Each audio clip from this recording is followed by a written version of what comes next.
Olá, queridos amigos e ouvintes. O Mais Além é um podcast que vem colaborar com a divulgação do Espiritismo. Eu sou a Euseni Baima, apresentando o programa Conteúdos da Revista Espírita. Hoje, o nosso terceiro episódio vai falar sobre a epígrafe da Revista Espírita e que passo agora a reproduzir. Todo efeito tem uma causa. Todo efeito inteligente tem uma causa inteligente. O poder da causa inteligente está na razão da grandeza do efeito. E assim, queridos amigos, vamos às nossas reflexões. E para isso, o Mais Além pediu ajuda a um amigo. Olá, José Carlos. É uma satisfação tê-lo aqui conosco para falar sobre a epígrafe que Kardec publicou nas edições da Revista Espírita. Pode nos ajudar? Obrigado, Euseni. É um prazer estar aqui para podermos falar um pouco de Kardec. Eu sou José Carlos, sou amigo aqui de Euseni e sou colaborador na Associação Invisível, Estudos e Divulgação Espírita, e também sou colaborador da Federação Espírita Portuguesa. Quando a Euseni pediu-me para falar desta epígrafe, eu senti a necessidade para nós conseguirmos perceber o alcance desta frase, que esteve subjacente a todo o trabalho de Allan Kardec, senti a necessidade de falar um pouco de Kardec para percebermos porque é que este princípio esteve presente em toda a vida de Kardec. Aliás, Kardec foi chamado pelo seu amigo Camille Flammarion, aquele célebre discurso quando foi o funeral do Sr. Allan Kardec, que ele era de facto o bom senso reencarnado. E não é por acaso que ele foi, e por isso eu comecei para quem ainda não conhece, pode estar aqui alguém a ouvir ou a tomar conhecimento da doutrina espírita pela primeira vez, e achei, portanto, importante falarmos sobre este aspecto. E Allan Kardec, que não se chamava Allan Kardec, isto era um pseudónimo, o verdadeiro nome é o Sr. Hippolyte Léon Denisard Rivail. Ele, de facto, nasceu em Lyon, na França, a 3 de outubro de 1804, e ele nasceu numa família leonesa, uma família nobre, com dignas tradições, e o Sr. Rivail, em primeiro lugar, fez os seus estudos em Lyon, na sua cidade natal, e teve sempre subjacente à sua educação severos princípios de retidão moral, de honradez, e com 10 anos os seus pais decidiram enviá-lo a Verdun, que é uma cidade suíça perto do lago Neuchâtel, para que ele pudesse completar e enriquecer toda a sua bagagem escolar no célebre Instituto de Educação do professor, também muito conhecido, Pestalozzi, que iria marcar e muito toda a personalidade do Sr. Reveil. De facto, o Sr. Reveil, Allan Kardec, era possuidor de uma inteligência muito, muito destacada, tinha um alto espírito de observação e ele estava muito ligado à necessidade, ou sentia essa necessidade de resolver os problemas do ensino, dedicando-se ao estudo das ciências e filosofias. A sua inteligência era de tal forma que rapidamente ele conseguiu cativar a atenção e a admiração do próprio professor Pestalozzi, tornando-se de tal maneira impactante a sua presença que passou a ser um colaborador do próprio professor Pestalozzi. E ele fez aí, de facto, a sua formação. E quando regressou à França, e foi para a capital francesa, Paris, ele começou logo a exercer o magistério. E de tal maneira que ele foi alguém que escreveu várias obras, esteve presente e esteve ativo na própria reforma do ensino francês. Então ele publicou inúmeros livros e, portanto, tornou-se alguém muito conhecido na sociedade francesa. Ele fundou em Paris uma instituição Rivail em 1826 e foi professor, exerceu funções diretivas e educativas e utilizou o método de ensino defendido por Pestalozzi, que era aquele que entendia que o ensino devia ter subjacente o próprio amor, daí ele tratar os seus alunos como meus amigos. E, portanto, Kardec era o Sr. Hipólito Leon Dinizel Reveil, que mais tarde vai ter este pseudónimo de Allan Kardec, e já vou explicar porquê. Ele era uma pessoa muito considerada pelo povo francês, tinha um grande respeito das autoridades, dos professores, e o seu nome estava inscrito em diferentes, portanto, obras bibliográficas. E, portanto, era alguém, um racionalista por excelência, e alguém muito importante na sociedade francesa, com um contributo muito importante no ensino. Aliás, muitos dos seus conceitos sobre o ensino seriam muito úteis a serem implantados ainda hoje, no século XXI. Mas o Sr. Reveil ouviu falar pela primeira vez das mesas girantes em 1854, através de um senhor chamado Fortier. E este senhor Fortier, que era seu amigo, e a dada altura encontrou e disse que tinha uma coisa extraordinária para lhe contar, que ele tinha verificado que existiam mesas que, sendo magnetizadas, elas saltavam, andavam e respondiam às questões que eram colocadas. Kardec, que era um racionalista, virou-se para ele e disse: "Oh, meu amigo, só acreditarei nisso quando me provarem que uma mesa tem cérebro para pensar, nervos para sentir e possa tornar-se sonambúlica." E, portanto, até que me demonstre essa situação, eu considero que essa história não é mais do que um conto para fazer-nos dormir em pé. Mas, de facto, naquela época, em Paris, não havia ainda televisão e, portanto, a forma das pessoas se divertirem era nos salões de chá, precisamente dedicar-se a essa prática das mesas girantes, de colocar questões e responder a perguntas.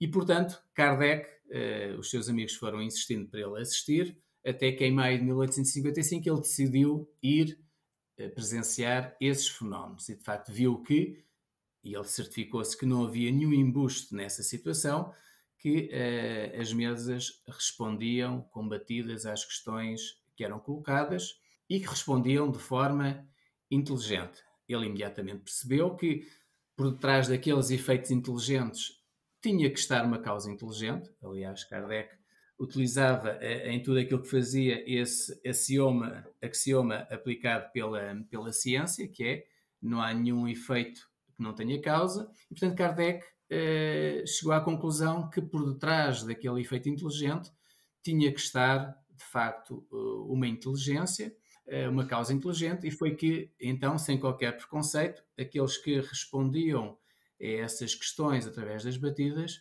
identificaram-se como homens que já tinham vivido na Terra e que, agora que já não tinham um corpo, mas continuavam a viver depois da morte do corpo físico. E Kardec, aqui eu vou citar uma passagem dele, porque é muito engraçada. Kardec diz, quando constatou esta realidade, que compreendi, isto já estou a citar, antes de tudo, a gravidade da exploração que ia empreender. Percebi naqueles fenómenos a chave do problema tão obscuro e tão controvertido do passado e do futuro da humanidade. A solução que eu procurava em toda a minha vida. Era, em suma, toda uma revolução nas ideias e nas crenças. Fazia-se mister, portanto, andar com a maior circunspecção e não levianamente, ser positivista e não idealista para não me deixar iludir. E, de facto, Kardec percebeu que estava ali a demonstração que a vida continuava depois da morte e que aqueles que estavam a relatar as suas vivências e estavam a relatar aquilo que encontraram no outro lado da vida eram aqueles que tinham vivido anteriormente e que isso ia revolucionar não só o pensamento filosófico, mas também o próprio pensamento religioso, em que existia toda uma continuação no plano espiritual e que havia uma interligação entre o plano físico, em que nós nos encontramos, e o plano espiritual. E ele começou então a fazer um trabalho profundo de organizar. Ele próprio começou a colocar questões aos espíritos e a obter essas respostas e a organizar um trabalho em torno desse assunto. Em 1855, é engraçado, para nós percebermos porque é que ele passou a usar o nome de Allan Kardec, um espírito que trabalhava com ele, que seria o guia nos seus trabalhos mediúnicos, o espírito de Zéfiro, disse que ele, uma reencarnação, que tinham estado reencarnados juntos no tempo dos druidas, na Gáulia, e que nessa reencarnação ele chamava-se Allan Kardec, era um druida gaulês, e que no fundo já tinha uma vivência que se aproximava com os próprios princípios espíritas que estavam-lhe a ser transmitidos. Então, o Sr. Dinizar começa então esse estudo profundo, colocava questões aos espíritos, utilizava a razão e utilizava um princípio fundamental, que era o critério da universalidade dos ensinos dos espíritos, porque ele não aceitava uma resposta que não fizesse lógica, que não pudesse ser encarada pela razão, mas que também não fosse confirmada por diferentes espíritos em diferentes partes do globo, e é esse critério da universalidade dos ensinos que faz com que ele aceite uma determinada resposta. E toda essa compilação dessas questões iria originar a publicação do Livro dos Espíritos em 18 de abril de 1857. E é aqui que Kardec, sendo mais uma vez o bom senso reencarnado e sendo uma pessoa muito honesta do ponto de vista intelectual, ele entendeu que se ele publicasse esta obra com o seu nome, com o nome de Hippolyte Léon Dinizar de Rivail, as pessoas iam adquirir a obra não pelo seu conteúdo, iriam adquirir a obra por o seu nome ser muito conhecido, tal como nós hoje conseguimos compreender, quando temos algum escritor que nós gostamos, a primeira obra compramos e lemos o conteúdo e gostamos e passamos a comprar as obras que vêm a seguir, sem saber se vão ser boas ou não, mas porque gostamos do estilo daquele escritor. Kardec entendeu que a obra deveria ser conhecida não pelo seu nome, mas pelo valor do seu conteúdo. E, por outro lado, ele também entendia que, sendo os ensinamentos não sendo seus, mas dos espíritos, ele não deveria utilizar o seu nome, e foi nessa altura que ele se lembrou de utilizar o seu pseudónimo de Allan Kardec, por ter sido o nome que ele teve noutra reencarnação no tempo dos druidas. É evidente que, embora Kardec sempre repetisse que o mérito da obra cabia todo aos espíritos, não é certo, não é menos verdade que a tarefa de organizar e ordenar as perguntas, e que perguntas, sobre os assuntos mais simples ou mais complexos, abrangendo vários ramos do conhecimento humano, esse mérito é seu. De facto, como dizem todos aqueles estudiosos da doutrina espírita, de facto, essa distribuição didática das matérias encerradas no texto, a redação dos comentários às respostas dos espíritos, que primam pela concisão e pela clareza com que foram expostos, a precisão com que ele faz os capítulos, subcapítulos, todas as elucidações complementares que são da sua autoria, as observações, as anotações, as conclusões, de facto, a própria introdução, que é notável. Tudo isto atesta a grande cultura de Kardec, a diligência com que ele empreendeu neste trabalho, e que ele fez, de facto, o que ainda ninguém tinha conseguido fazer, que foi, a partir dos factos observados, conseguiu criar uma doutrina metódica, clara e inteligível para todos, no fundo extraindo todo aquele caótico de mensagens mediúnicas, que foi aquela tal invasão organizada, conseguiu criar uma nova doutrina de caráter científico e de consequências morais ou religiosas. E, de facto, Kardec lançou então o Livro dos Espíritos em 18 de abril de 1857. É nessa altura que surge o Espiritismo. A própria palavra Espiritismo não existia até então, existia a palavra espiritualista, mas Kardec entendeu que o Espiritismo não ser confundido com mais outra vertente das doutrinas espiritualistas, que para ideias novas devia de existir uma palavra nova, e, portanto, ele decidiu criar a palavra Espiritismo. E não só foi quando foi publicado o Livro dos Espíritos, Kardec teve a ideia de iniciar em janeiro de 1858, sob a sua direção e totalmente às suas custas, editar a Revista Espírita, que tem aquela epígrafe que estamos hoje aqui a analisar, que é uma revista que ele começou a editar todos os meses a partir de janeiro de 1858, que, como ele dizia, era um jornal de estudos psicológicos, que visava difundir a doutrina espírita, alcançando todo um público diversificado, e onde ele dizia que essa revista deveria representar uma tribuna livre, onde tudo de facto se poderia discutir, mas não disputar, porque ele entendia que eles podiam discutir o que quer que fosse, mas não iriam entrar em disputas, porque as disputas não são boas conselheiras, e portanto nessa revista Kardec não só publicava os estudos, as mensagens dos espíritos, como também respondia aos críticos da doutrina espírita e que explicava a esses críticos, rebatia os argumentos desses críticos, sempre através da lógica e da razão que sempre teve presente no seu trabalho. E um desses princípios é, de facto, o axioma científico que todo o efeito é uma causa inteligente, e quanto mais inteligente é o efeito, mais inteligente é a causa. E, de facto, Kardec entendeu manter essa citação, porque foi esse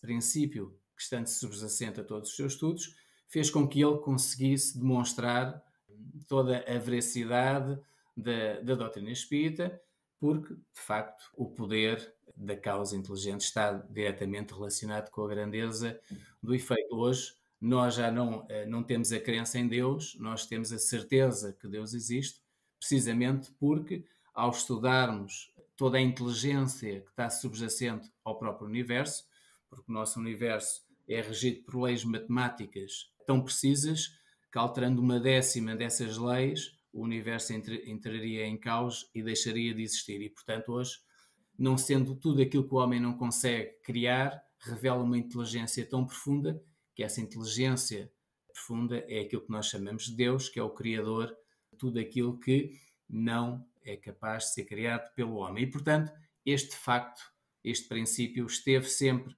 presente na mente de Allan Kardec, o utilizou em todas as circunstâncias.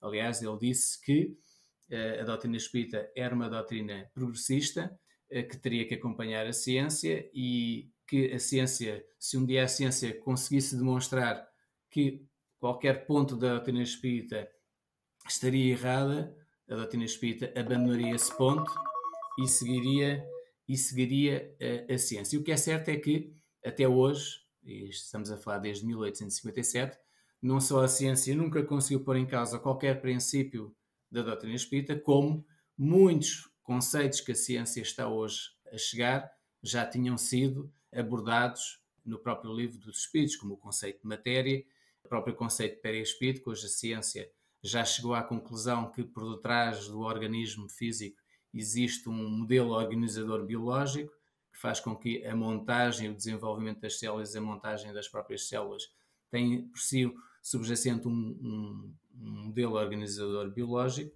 e a própria matéria que os espíritos disseram a Kardec, existiam em muitas formas de vibração que nós não conseguimos entender. Hoje a ciência já está a chegar a esses conceitos de múltiplas formas da matéria através do estudo e da física quântica. E, no fundo, era isto que eu vos queria trazer, que de facto a riqueza da obra de Kardec, em toda ela está a razão e este estudo dos efeitos inteligentes que permitiu a Kardec chegar a essas causas inteligentes e fazer, de facto, um corpo de doutrina que tem uma filosofia que permitirá, aliás, tem uma filosofia, uma ética que será o futuro de todas as religiões, porque, de facto, com base nessa ética e nessa filosofia, todas as religiões se poderão abraçar, porque são leis universais que a doutrina espírita veio trazer e que explicam todos os fenómenos que até hoje eram considerados milagres e que a doutrina espírita explica de forma racional, porque os milagres de facto não existem. Os milagres é o desconhecimento das leis que regem os fenómenos, e hoje a doutrina espírita traz essa explicação lógica, clara e concreta de todos esses mesmos fenómenos. E pronto, Eusenia, era isto que eu queria partilhar com todos os amigos que vão ter a oportunidade de nos ouvir, e queria agradecer mais uma vez o convite da nossa querida amiga Eusenia. Nós é que agradecemos a você, José Carlos, e partilhar o seu conhecimento espírita, o que leva-nos mais além da compreensão sobre o tema desse episódio. Ouvir sobre Kardec e a doutrina espírita sempre nos revigora. Queridos amigos, queridos ouvintes, e seguindo mais além, subscreva o nosso canal. Basta aceder à bio do Instagram e fazer a subscrição na rede social de sua preferência. E para finalizar, o Mais Além despede-se e agradece pelo carinho e atenção de todos. Obrigado, Zé Carlos Almeida. Seja sempre Obrigado, eu. bem-vindo. Muito obrigado. Até breve. Até breve.